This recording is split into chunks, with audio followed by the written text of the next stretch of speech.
ಎಲ್ರಿಗೂ ನಮಸ್ಕಾರ. ನೀವು ನೋಡ್ತಾ ಇದ್ದೀರಾ ಟಿವಿ ವಿಕ್ರಮ. ನಾನು ಮುಮ್ತಾಜ್ ಅಬ್ದುಲ್ ನೆಲ್ಲಡ್ಕ. ನೀವೇನು ಕೂಡ ಟಿವಿ ವಿಕ್ರಮವನ್ನು ಸಬ್ಸ್ಕ್ರೈಬ್ ಮಾಡದೆ ಈ ಕಾರ್ಯಕ್ರಮವನ್ನು ನೋಡ್ತಾ ಇದ್ರೆ ದಯವಿಟ್ಟು ಟಿವಿ ವಿಕ್ರಮವನ್ನು ಸಬ್ಸ್ಕ್ರೈಬ್ ಮಾಡಿ. ಕನ್ನಡಿಗರೇ ಬನ್ನಿ, ಚಪ್ಪಾಳೆ ತಟ್ಕೊಂಡು ಬನ್ನಿ. ಯಾರಿಗೆ ಅಂತ ಕೇಳಿದ್ರ, ಕರ್ನಾಟಕ ಕಾಂಗ್ರೆಸ್ ಸರ್ಕಾರಕ್ಕೆ. ಹಂಗೆ ಒಂದು ಹಾಡನ್ನು ಹಾಡ್ಬಿಡಿ. ಸಾಧನೆ ತೋರಿದ ನಿಮಗೆಲ್ಲ ಸಾವಿರ ಸಾವಿರ ಚಪ್ಪಾಳೆ. ಕರ್ನಾಟಕದ ಮರ್ಯಾದೆಯನ್ನು ತೆಗೆದಂತಹ ನಿಮಗಿದು ಸಾವಿರ ಚಪ್ಪಾಳೆ. ಕರ್ನಾಟಕ ಕಾಂಗ್ರೆಸ್ಸಿಗೆ ಚಪ್ಪಾಳೆ. ಹಾಡಿ ಹಾಡಿ. ಆಮೇಲೆ ಅವರಿಗೆ ವೋಟ್ ಹಾಕಿ ಗೆಲ್ಲಿಸಿದಂಥವ್ರು ಇನ್ನೂ ಜೋರಾಗಿ ಹಾಡಿ. ಯಾಕಂತಂದ್ರೆ ಇನ್ನು ಮುಂದೆ ಕರ್ನಾಟಕದಲ್ಲಿ ಕನ್ನಡಿಗರಿಗೆ ಮರ್ಯಾದೆ ಇಲ್ಲ. ಎಷ್ಟು ದಿನ ಇಲ್ಲಿ ಇರ್ತೀವೋ ಅಂತಾನೆ ಗೊತ್ತಿಲ್ಲ, ಡೌಟ್ ಇದೆ. ನಾವೆಲ್ಲರೂ ಕೂಡ ಬಾಯಿ ಮುಚ್ಕೊಂಡು ಕೂತ್ಕೊಂಡು ಇರ್ಬೇಕಷ್ಟೇ. ಇನ್ನೇನಿದ್ರು ಇಲ್ಲಿ ಅಕ್ರಮ ಬಾಂಗ್ಲಾ ವಲಸಿಗರದ್ದೇ ದರ್ಬಾರು ಕಾರ್ಬಾರು. ಆಮೇಲೆ ಅವರಿಗೆ ಯಾರು ಸಪೋರ್ಟ್ ಮಾಡ್ತಾರೋ ಅವರು ಜೊತೆಯಾಗಿ ಇರಬಹುದು ಬೇಕಾದ್ರೆ. ಕಾಂಗ್ರೆಸ್ ವೋಟ್ ಬ್ಯಾಂಕ್ ರಾಜಕಾರಣಕ್ಕೆ ಒಂದು ಅದ್ಭುತವಾದಂತಹ ಬಲ ಅಂತೂ ಸಿಕ್ಕಬಿಟ್ಟಿದೆ. ಯಾರಿಂದ? ಅಕ್ರಮ ಬಾಂಗ್ಲಾ ವಲಸಿಗರಿಂದ. ಈ ಬಿಹಾರವನ್ನ ಗೂಂಡಾ ರಾಜ್ಯ, ಉತ್ತರ ಪ್ರದೇಶ ಹೇಗಿದೆ ನೋಡಿ, ಶೇ ಅಲ್ಲಿ ಗೂಂಡಾಗಳದ್ದೇ ದರ್ಬಾರ್ ಅಂತ ನಾವು ಆಡ್ಕೊಳ್ತಾ ಇದ್ವಿ. ಆದ್ರೆ ಅಲ್ಲಿ ಜನ ಸರಿಯಾದಂತಹ ನಾಯಕನ ಆಯ್ಕೆಯನ್ನು ಮಾಡಿದ್ರು. ಈಗ ನಾವು ಅದನ್ನ ಹಾಗೆ ಹೇಳೋ ಹಾಗೆ ಇಲ್ಲ. ಆದ್ರೆ ನಮ್ಮನ್ನ ನೋಡಿ ಈಗ ಅವರೇ ಪಾಪ ಕರ್ನಾಟಕದವರನ್ನು ನೋಡಿ ಗೂಂಡಾ ಆಡಳಿತವನ್ನು ಅನುಭವಿಸ್ತಾ ಇದ್ದಾರೆ ಅಂತ ಅವರು ನಮಗೆ ಹೇಳುವಂತಹ ಪರಿಸ್ಥಿತಿಗೆ ಇವತ್ತು ನಾವು ಕರ್ನಾಟಕ ಕನ್ನಡಿಗರು ಬಂದು ತಲುಪಿದ್ದೀವಿ. ಕಾಂಗ್ರೆಸ್ ಗೂಂಡಾ ರಾಜ್ ಅಡಿಯಲ್ಲಿ ಕರ್ನಾಟಕದಲ್ಲಿ ಕಾನೂನು ಸುವ್ಯವಸ್ಥೆ ಅನ್ನುವಂಥದ್ದು ಸಂಪೂರ್ಣವಾಗಿ ಕುಸಿದು ಬಿದ್ದಿದೆ. ಇಲ್ಲಿ ಕಾನೂನು ಅನ್ನುವಂಥದ್ದು ಬಾಯಿ ಮಾತಿಗೆ, ಫೇಸ್ಬುಕ್ ಪೋಸ್ಟಿಗೆ, ಈ ಪುಸ್ತಕಗಳಿಗೆ ಮಾತ್ರ ಸೀಮಿತ. ಆದ್ರೆ ಜಾರಿಗೆ ಬರೋದು ಇಲ್ಲಿ ರಾಜಕೀಯ ಆಜ್ಞೆ ಮಾತ್ರ. ಅಧಿಕಾರದಲ್ಲಿರುವಂಥವ್ರು ಏನ್ ಹೇಳ್ತಾರೋ ಅದೇ ನಡೆಯುತ್ತೆ, ಅದೇ ವೇದ ವಾಕ್ಯ.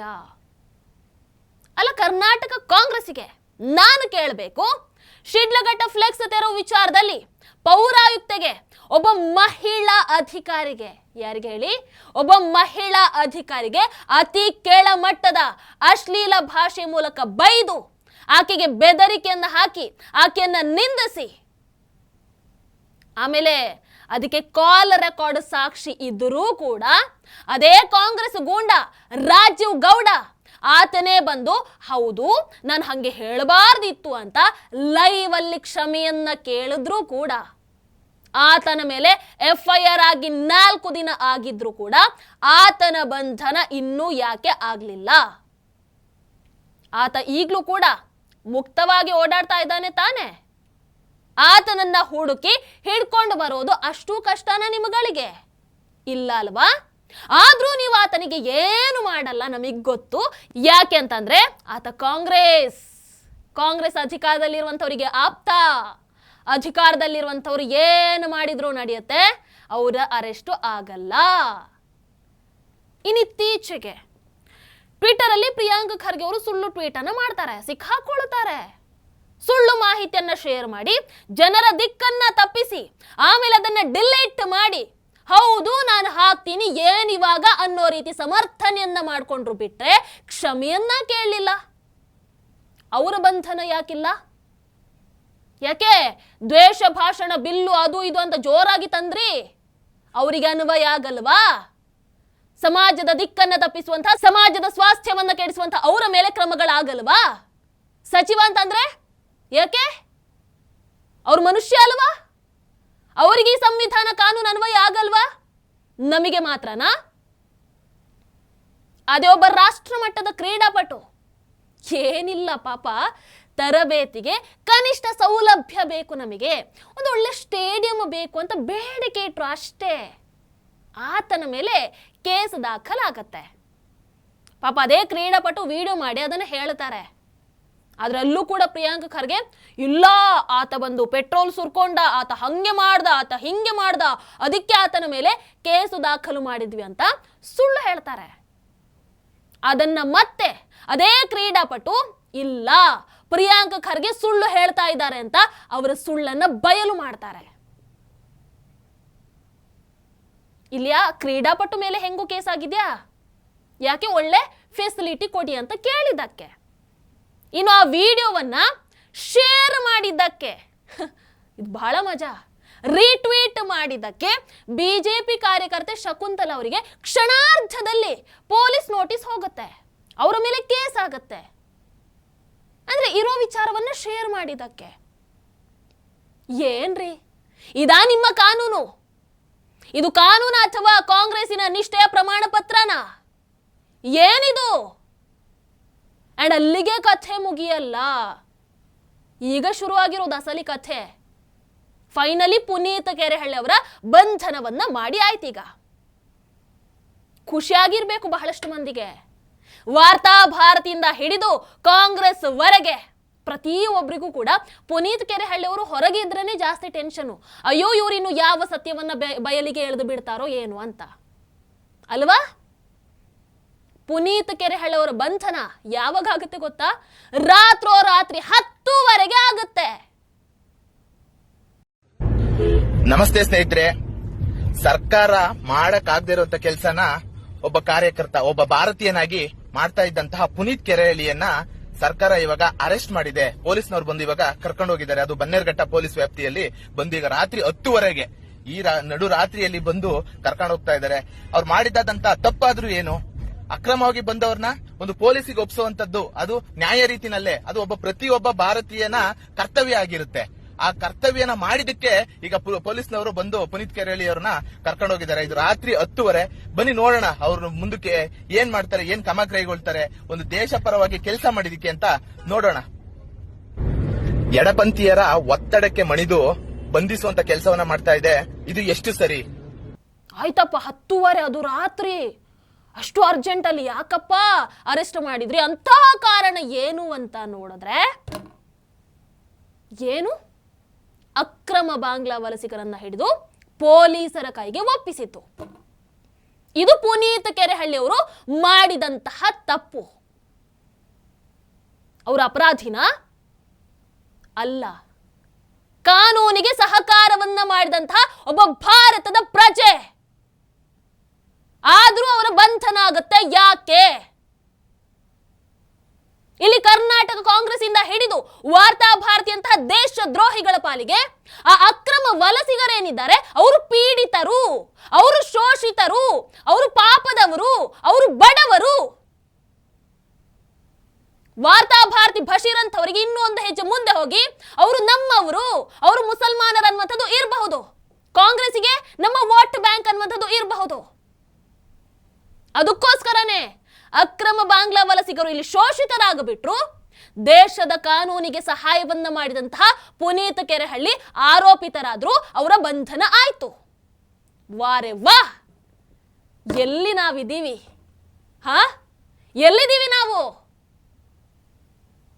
ನನಗೆ ಕರ್ನಾಟಕ ಕಾಂಗ್ರೆಸ್ ಅನ್ನ ಕೇಳಬೇಕು, ಇದು ಯಾವ ನ್ಯಾಯ, ಇದು ಯಾವ ಸಂವಿಧಾನದಲ್ಲಿ ಇದೆ ಅಂತ ದಯವಿಟ್ಟು ಹೇಳಿ ನನಗೆ.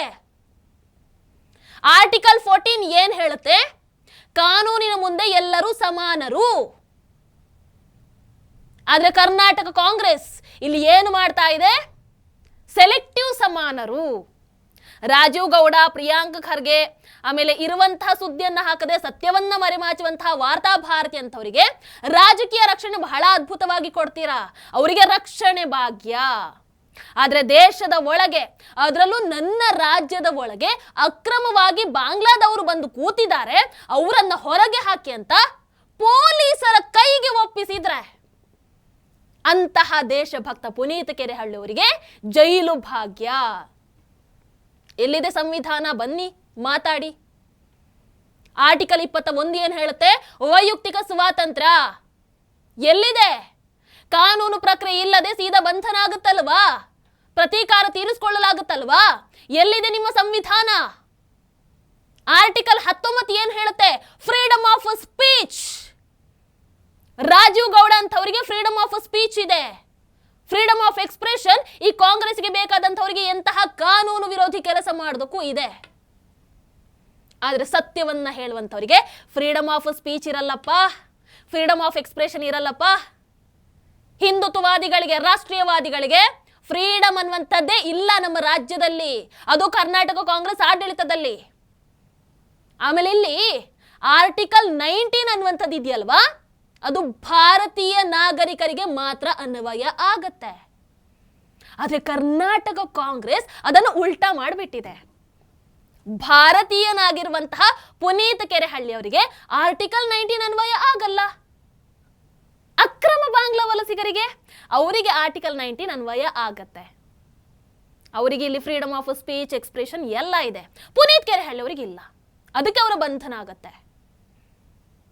ಇಲ್ಲಿ ಕರ್ನಾಟಕ ಕಾಂಗ್ರೆಸ್ ಆಡಳಿತದಲ್ಲಿ ಸತ್ಯ ಹೇಳೋದು ಅಪರಾಧ ಆಗಿಬಿಡುತ್ತೆ, ಪ್ರಶ್ನೆ ಕೇಳೋದು ದ್ರೋಹ ಆಗಿಬಿಡುತ್ತೆ. ಇದನ್ನ ಆಡಳಿತ ಅಂತ ಯಾವ ಬಾಯಲ್ಲಿ ಹೇಳ್ತೀರಾ ಕೇಳಿ. ಇದು ಆಡಳಿತ ಅಲ್ಲ, ಇದು ಎಮರ್ಜೆನ್ಸಿ.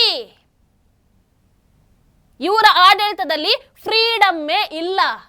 ಅಂದ್ರೆ ಬೇರೆಯವರಿಗಿದೆ, ಬೇರೆಯವರಿಗಿದೆ, ಈ ರಾಷ್ಟ್ರೀಯವಾದಿಗಳಿಗೆ, ಹಿಂದುತ್ವವಾದಿಗಳಿಗೆ, ಅವರಿಗೆ ಯಾರಿಗೂ ಫ್ರೀಡಮ್ ಇಲ್ಲ. ವೀಕ್ಷಕರ ನೋಡಿ, ಪುನೀತ್ ಕೆರೆಹಳ್ಳಿ ಅವರ ಎಕ್ಸ್ಪೋಸ್ ಮಾಡಿದಂತ ಒಂದು ವಿಡಿಯೋವನ್ನ ತೋರಿಸ್ತೀನಿ. ಒಂದು ಬಾಂಗ್ಲಾದೇಶದ ಕುಟುಂಬ, ಆತನ ಹತ್ರ ಬೇಕಾದ್ರೆ ಬಾಂಗ್ಲಾದೇಶದ ಡಾಕ್ಯುಮೆಂಟ್ಸ್ ಸಮೇತ ಇದೆ ಡೌಟ್ ಇದ್ದಂಥವರಿಗೆ. ನೋಡಿ, ಬೆಂಗಳೂರಿಗೆ ಈ ಬಾಂಗ್ಲಾದೇಶಿ ಕುಟುಂಬ ಬಂದು ಕೇವಲ 1 ವರ್ಷ ಆಗಿರುವಂಥದ್ದು. ಎಷ್ಟು? 1 ವರ್ಷ. ಅವರ ಮನೆ ಹತ್ರ ಮನೆಯಲ್ಲಿ ನೋಡಿ, ಮನೆ ಗೋಡೆ ಮೇಲೆ ಕರ್ನಾಟಕ ಸರ್ಕಾರ ನಡೆಸಿದಂತಹ ಜಾತಿ ಗಣತಿ ಸ್ಟಿಕ್ಕರ್ ನೋಡಿ ಎಷ್ಟು ಚೆನ್ನಾಗಿ ಅಂಟಿಸಿದ್ದಾರೆ. ಜಾತಿ ಗಣತಿ ಸರ್ವೆ ಆಯ್ತಲ್ವಾ, ಅದು ಆಗಿದೆ. ಅಕ್ರಮ ಬಾಂಗ್ಲಾ ವಲಸಿಗರ ಮನೆಗೆ ಹೋಗಿ ಸ್ಟಿಕ್ಕರು ಅಂಟಿಸಿದ್ದಾರೆ. ಹಾಗಾದ್ರೆ ಏನರ್ಥ? ಕರ್ನಾಟಕ ಕಾಂಗ್ರೆಸ್ ಕೂಡ ಅವರನ್ನು ಒಟ್ಟಿಗೆ ಸೇರಿಸ್ಕೊಂಡಿದ್ದಾಗಿದೆ. ಮತ್ತೆ ಎಲ್ಲಿಗೆ ಪುನೀತ್ ಕೆರೆಹಳ್ಳಿ ಅವರು ಹಿಡಿದು ಕೊಟ್ರೆ ಎಲ್ಲಿಗೆ ಹೊರಗೆ ಹಾಕ್ತಾರೆ? ಮತ್ತೆ ಪುನೀತ್ ಕೆರೆಹಳ್ಳಿ ಅವರ ಬಂಧನ ಆಗದೆ ಇರುತ್ತಾ? ನೀವೇ ಹೇಳಿ. ಪುನೀತ್ ಕೆರೆಹಳ್ಳಿ ಅವರವರ ವೋಟ್ ಬ್ಯಾಂಕಿಗೆ ಕೈಯನ್ನು ಹಾಕಿದ್ರೆ ಕಾಂಗ್ರೆಸ್ಗೆ ಸಿಟ್ಟು ಬರದೇ ಇರುತ್ತಾ? ಬರುತ್ತೆ. ಪಾಯಿಂಟ್ ನಂಬರ್ 2, 1500 ರೂಪಾಯಿ. ಎಷ್ಟು? 1500 ರೂಪಾಯಿ ಅಷ್ಟಕ್ಕೆ ಆಧಾರ್ ಕಾರ್ಡ್ ರೆಡಿ ಮಾಡಿ ಕೊಟ್ಟಿದ್ದಾರೆ. ಅದು ಒಂದಲ್ಲ ಎರಡೆರಡು ಆಧಾರ್ ಕಾರ್ಡ್ ಬೇರೆ. ಇನ್ನು ಪ್ಯಾನ್ ಕಾರ್ಡ್ ಕೂಡ ಆಗಿದೆ, ಬ್ಯಾಂಕ್ ಖಾತೆ ತೆರೆದಿದ್ದಾರೆ. ಎಲ್ಲದಕ್ಕಿಂತ ಆಶ್ಚರ್ಯ, ಬಜಾಜ್ ಫೈನಾನ್ಸ್ ಮೂಲಕ 4.5 ಲಕ್ಷ ಸಾಲವನ್ನ ಪಡ್ಕೊಂಡಿದ್ದಾರೆ. चाचा आप कहाँ का है? हाँ, जोर से बोलना है ना. हाँ, बांग्लादेश का है. कितना आदमी है इधर? पूरा परिवार है क्या आपका? पूरा परिवार है. ಇಲ್ಲಿ ನೋಡಿ, ಈ ಮನೆಗೂ ಕೂಡ, ಪ್ರತಿ ಮನೆಗೂ ಕೂಡ ಹಿಂದುಳಿದ ಕರ್ನಾಟಕ ರಾಜ್ಯ ಹಿಂದುಳಿದ ವರ್ಗಗಳಿಂದ ಪ್ರತಿ ಮನೆಗೂ ಕೂಡ ಸ್ಟಿಕ್ಕರ್ ಹಾಕಿದ್ದಾರೆ. ನೀವು ಆ ಸ್ಟಿಕ್ಕರ್ ನ ತಗೊಳ್ಳಿ. ಸರ್ವೆ ಮಾಡಿದ್ರಲ್ಲ, ಜಾತಿ ಗಣತಿ ಸರ್ವೆ ಮಾಡಿದ್ದಾರೆ, ಇಲ್ಲಿಗೆ ಬಂದು ಸ್ಟಿಕ್ಕರ್ ಹಾಕಿದ್ದಾರೆ. ಅವ್ರಿಗೆ ಗೊತ್ತಾಗ್ಲಿಲ್ವಾ ಇವ್ರು ಬಾಂಗ್ಲಾದವರು ಅಂತ? ಆಪ್ ಕಾಂಕ ಬಾಂಗ್ಲಾದೇಶ್ ಕಾ. ಇಲ್ಲಿ ನೋಡಿ, ಇವನು ಬಾಂಗ್ಲಾದವನು. ಬಾಂಗ್ಲಾದಿಂದ ಇಲ್ಲಿಗೆ ಬಂದು ಇಲ್ಲಿರೋರೆಲ್ಲ ಯಾರು? वो घर में है ना, वो कौन कौन है? पूरा हमारा आदमी बांग्लादेश का. कौन कौन है? पूरा फैमिली है क्या आपका? फैमिली है. ಇಲ್ಲಿ ನೋಡಿ ಸ್ನೇಹಿತರೆ, ಇದು ಇವಂದು ನಾಮ್ ಕ್ಯಾ ಆಪ್ಕಾ? ನಹೀಮ್. ಇದು ನಹೀಮ್ದು ಬಾಂಗ್ಲಾದೇಶದ್ದು ಡ್ರೈವಿಂಗ್ ಲೈಸೆನ್ಸ್. ಅವನು ಬಾಂಗ್ಲಾದೇಶದಲ್ಲಿ ಕಟ್ಟಿರ್ತಕ್ಕಂಥ ಎಷ್ಟನೇ ತಾರೀಕು? 2 ಸೆಪ್ಟೆಂಬರ್ 2019 ಪೇ ಮಾಡಿರೋದು ಬಾಂಗ್ಲಾದಲ್ಲಿ. ಆಮೇಲೆ ನಿಮಗೆ ಇನ್ನೂ ತೋರಿಸ್ತೀನಿ. आपका बर्थ सर्टिफिकेट था ना इधर? ये नहीम का बर्थ सर्टिफिकेट बांग्ला का. ಬಾಂಗ್ಲಾದೇಶದ್ದು ಬರ್ತ್ ಸರ್ಟಿಫಿಕೇಟ್ ಇದೆ. ಭಾರತದಲ್ಲಿ ಇವನಿಗೆ ಎರಡೆರಡು ಆಧಾರ್ ಕಾರ್ಡ್ ಸಿಗುತ್ತೆ. ಇದರಲ್ಲಿ ಬೇರೆ ನಂಬರ್ ಫೋನ್ ನಂಬರ್, ಇದರಲ್ಲಿ ಬೇರೆ ಫೋನ್ ನಂಬರ್. नहीम ये आधार कार्ड बनाने के लिए कितना पैसा दिया? 1500 रुपये दिया. 1500 दिया. तो आधार कार्ड बनाते हैं क्या? आधार कार्ड बनाने के लिए क्या लिया आपका पास? सिर्फ हमारा नाम लिया, बस उतना. साइन किया है, फिंगर दिया है. ये एड्रेस कौन दिया? ये एड्रेस में बना हुआ बोल के कौन दिया? ये एड्रेस जो बनाया वही दे दिया. वही बनाया. ನೋಡಿ, ಅವರೇ ಮಾಡಿದ್ದಾರೆ. 1500 ರೂಪಾಯಿ ಕೊಟ್ರೆ ಅವರೇ ಆಧಾರ್ ಕಾರ್ಡ್ ಮಾಡಿಕೊಟ್ಟಿದ್ದಾರೆ. ಅಡ್ರೆಸ್ ಪ್ರೂಫ್ ಅವರೇ ಹಾಕಿದ್ದಾರೆ. ನಮ್ಮ ದೇಶದ ಭದ್ರತೆ. ನಿಮಗೆ ಇನ್ನೂ ಒಂದು ಶಾಕಿಂಗ್ ನ್ಯೂಸ್ ಹೇಳ್ತೀನಿ. ಪ್ಯಾನ್ ಕಾರ್ಡ್ ಇದೆ ಒಂದು ಪ್ಯಾನ್ ಕಾರ್ಡ್ ಇದೆ. ಅಷ್ಟೇ ಅಲ್ಲ, ನಾನು ಇನ್ನೊಂದು ಹೇಳ್ತೀನಿ ನಿಮಗೆ ಶಾಕಿಂಗು. ಅವನಿಗೆ ಬ್ಯಾಂಕ್ ಆಫ್ ಬರೋಡಾದಲ್ಲಿ ಖಾತೆ ಇದೆ, ಆ ಬ್ಯಾಂಕ್ ಪಾಸ್ಬುಕ್. ಇದಕ್ಕಿಂತ ಶಾಕಿಂಗ್ ಹೇಳ್ತೀನಿ ನಾನು ನಿಮಗೆ. ನಾವು ಇಲ್ಲಿ ಲೋನ್ ತಗೋಬೇಕು, ನಮಗೆ ಲೋನ್ ಬೇಕು ಅಂತ ಅಂದ್ರೆ ಎಷ್ಟೆಲ್ಲ ವೆರಿಫಿಕೇಶನ್ ಮಾಡ್ತಾರೆ. ಇದೇ ಬಜಾಜ್ ಫೈನಾನ್ಸ್ ಬ್ಯಾಂಕ್ ಇಂದ ಇವನಿಗೆ 4.5 ಲಕ್ಷ ಲೋನ್ ಆಗುತ್ತೆ ಗಾಡಿ ತಗೊಳ್ಳೋದಕ್ಕೆ. ಭಾರತ್ का ड्राइविंग लाइसेंस है क्या? ड्राइविंग लाइसेंस ಇಲ್ಲ. आपका गाड़ी मिला? गाड़ी कौन सा लिया? गाड़ी लगेज गाड़ी लिया. डाउन पेमेंट कितना? 30,000 दिया. 30,000. 30,000 ರೂಪಾಯಿ ಡೌನ್ ಪೇಮೆಂಟ್. EMI कितना? 9,000 9,000 ರೂಪಾಯಿ EMI. ಅವರು ಭಾರತಕ್ಕೆ ಬಂದು ಎಷ್ಟು ಒಂದೇ ವರ್ಷ ಆಗಿರುವಂಥದ್ದು. ಚಿಟ್ಟಿಕೆ ಹೊಡೆಯೋ ಸ್ಪೀಡಲ್ಲಿ ಎಲ್ಲ ಸೌಲಭ್ಯ ಸಿಕ್ಕಿದೆ. ಯಾರು ಮಾಡಿಸಿಕೊಟ್ಟಿರೋದು? ಅದೇ ನಾವು ಮೂಲ ಭಾರತೀಯರು, ಕನ್ನಡಿಗರು. ಅರ್ಜಿ, ಬ್ಯಾಂಕ್ ಖಾತೆ, ಸಾಲ ಎಲ್ಲದಕ್ಕೂ ಅಲೆದಾಡಬೇಕು, ಪರದಾಡಬೇಕು, ಹೋರಾಡಬೇಕು. ಇಡೀ ದಿನ, ತಿಂಗಳು, ವರ್ಷ. ಇವರನ್ನು ನೋಡಿ, ವಾಹ್ ಎಂತಹ ಲಕ್ಸುರಿ ಜೀವನ. ಅಕ್ರಮವಾಗಿ ಬಂದಂಥವ್ರು. ಎಲ್ಲಿದ್ದೀವಿ? ಕರ್ನಾಟಕದಲ್ಲಿದ್ದೀವಿ, ನಮ್ಮದೇ ಕರ್ನಾಟಕದಲ್ಲಿ. ಮತ್ತೆ ಹೇಳ್ತೀನಿ, ಇಲ್ಲಿ ಸಮಾನತೆ ಅನ್ನುವಂಥದ್ದು ಎಲ್ಲಿದೆ ಅಂತ. ಯಾಕಂದ್ರೆ ಈ ಸಂವಿಧಾನ, ಕಾನೂನು ಅಂತ ಬಹಳಷ್ಟು ಮಾತಾಡೋರು ಬರ್ತಾರೆ ಇಲ್ಲಿ, ಬಾರಿ ಬರೀತಾರೆ, ಬಾರಿ ಹೇಳ್ತಾರೆ. ಬನ್ನಿ ಮಾತಾಡಿ, ಈಗ ಕಾನೂನು ಬಗ್ಗೆ ಮಾತಾಡಿ. ಇದು ಕಾನೂನು ಉಲ್ಲಂಘನೆ ಅಲ್ವಾ? ಅಕ್ರಮ ವಲಸಿಗರಿಗೆ ಈ ಸೌಲಭ್ಯ ಹೆಂಗ್ರಿ ಸಿಕ್ತು? ಯಾರಿದಕ್ಕೆ ಹೊಣೆ? ಕರ್ನಾಟಕ ಕಾಂಗ್ರೆಸ್ ಸರ್ಕಾರನೇ ಇದಕ್ಕೆ ನೇರ ಹೊಣೆ. ಮುಂದಿನ ದಿನಗಳಲ್ಲಿ ನಾನು ಹೇಳ್ತೀನಿ, ಕರ್ನಾಟಕದಲ್ಲಿ ಏನಾದ್ರೂ ಅನಾಹುತ ಆದರೆ ಅದಕ್ಕೆ ಕರ್ನಾಟಕ ಕಾಂಗ್ರೆಸ್ ಸರ್ಕಾರನೇ ನೇರ ಹೊಣೆ ಆಗಿರುತ್ತೆ. ಲಕ್ಷ ಲಕ್ಷ ಬಾಂಗ್ಲಾ ವಲಸಿಗರನ್ನ ಕರ್ನಾಟಕದ ಒಳಗೆ ಬಿಟ್ಕೊಂಡಿದ್ದೀರಲ್ಲ, ಅವರನ್ನ ಸಮರ್ಥನೆ ಮಾಡ್ಕೊಳ್ಳೋದಕ್ಕೆ ಪುನೀತ್ ಕೆರೆಹಳ್ಳಿ ಅವರನ್ನ ಬಂಧನ ಮಾಡ್ತಾ ಇದ್ದೀರಲ್ಲ, ಏನ್ ಹೇಳೋಣ? ಇಲ್ಲಿ ನಿಜವಾಗ್ಲೂ ಕೇಂದ್ರದ ಎಂಟ್ರಿ ಆಗಲೇಬೇಕು, ಇಲ್ಲಾಂದ್ರೆ ನಡೆಯಲ್ಲ. ಬಾಯ್ ಬಿಟ್ರೆ ಸಂವಿಧಾನ ಸಂವಿಧಾನ ಅಂತ ಬಡ್ಕೊಳ್ತೀರಲ್ವಾ, ಅದೇ ಕಾಂಗ್ರೆಸ್ ಈಗ ಏನ್ ಮಾಡ್ತಾ ಇದೆ? ನಮ್ಮ ಕರ್ನಾಟಕದಲ್ಲಿ ಸಂವಿಧಾನವನ್ನ ಕೊಲ್ತಾ ಇದೆ. ತಮ್ಮ ರಾಜಕೀಯ ನಿಷ್ಠೆಯ ಆಧಾರದಲ್ಲಿ ನ್ಯಾಯವನ್ನ ಅವರವರೇ ತೀರ್ಮಾನ ಮಾಡೋ ಹಂತಕ್ಕೆ ಇವತ್ತು ಬಂದು ನಿಂತಿದ್ದಾರೆ. ಪುನೀತ್ ಕೆರೆಹಳ್ಳಿ ಅವರು ಮಾಡಿದ್ದು ತಪ್ಪು ಅಂತ ಅಂದ್ರೆ ನಿಮಗೆ ತಾಕತ್ತಿದ್ರೆ ಅದನ್ನ ಸಾಬೀತು ಮಾಡಿ. ಅಕ್ರಮ ಬಾಂಗ್ಲಾ ವಲಸಿಗರನ್ನ ಹಿಡಿದು ಕೊಟ್ಟಿದ್ದೇ ತಪ್ಪು ಅಂತ ಆದ್ರೆ ಹೇಳಿ ಅಲ್ಲ, ಸಾಬೀತು ಮಾಡಿ ಅದನ್ನ.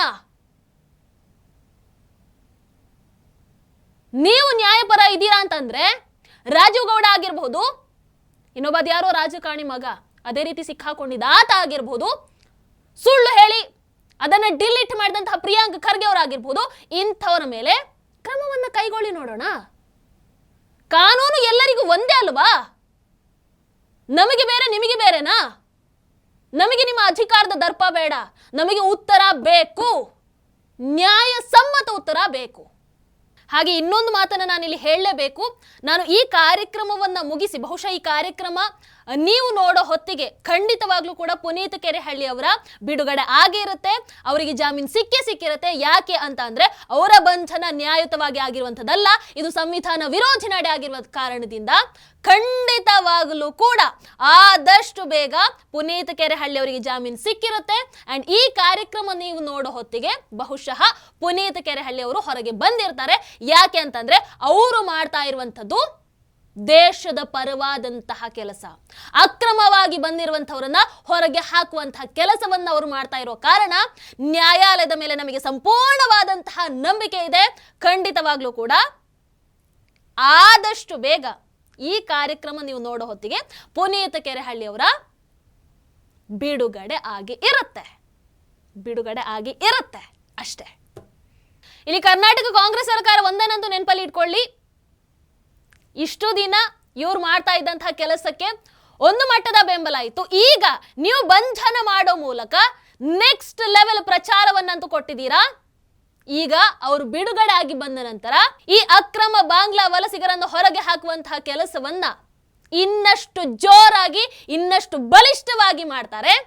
ಯಾರಿಂದ ಕೂಡ ಇದನ್ನ ತಡೆಯೋದಕ್ಕೆ ಆಗಲ್ಲ. ನೋಡ್ತಾ ಇರಿ. ಟಿವಿ ವಿಕ್ರಮ, ದೇಶ ನಿಮ್ಮ ಕೈಯಲ್ಲಿ. ಈ ಕಾರ್ಯಕ್ರಮ ನಿಮಗೆ ಇಷ್ಟ ಆಗಿದ್ದಲ್ಲಿ ಲೈಕ್, ಶೇರ್ ಹಾಗೂ ಕಮೆಂಟ್ ಮಾಡಿ. ಟಿವಿ ವಿಕ್ರಮದ ಕಾರ್ಯಕ್ರಮಗಳನ್ನು ನಿರಂತರವಾಗಿ ವೀಕ್ಷಿಸಲು ಸಬ್ಸ್ಕ್ರೈಬ್ ಮಾಡಿ, ಬೆಲ್ ಐಕನ್ ಒತ್ತಿ.